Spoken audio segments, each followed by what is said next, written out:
সকালের শুরুটা আমার কাছে খুবই স্পেশাল। আর আজকের সকালটা শুরু করেছি গরম, গরম ধোয়া ওঠা ১ কাপ চায়ের সাথে। সাথে ছিল ডিম দিয়ে মজার একটা আলু ভাজি আর হচ্ছে ইজানের জন্য ছিল ডিম দিয়ে নুডলস যেটা ওর অনেক, অনেক বেশি পছন্দ।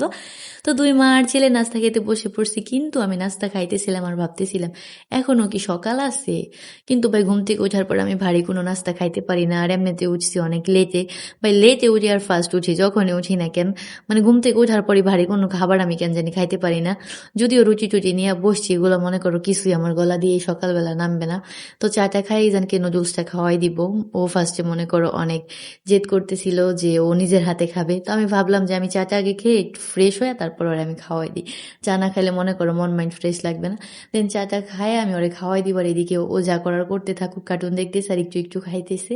আর আমি এখানে যে চাটা খেয়ে ওকে খাওয়াই দিব এখন। তো তোমরা সবাই ভালো থাকো আর আমরা মা আর ছেলে ১২টা বাজে নাস্তা খাই, ঠিক আছে? ১২টা বাজে না ১১টা ৪৩।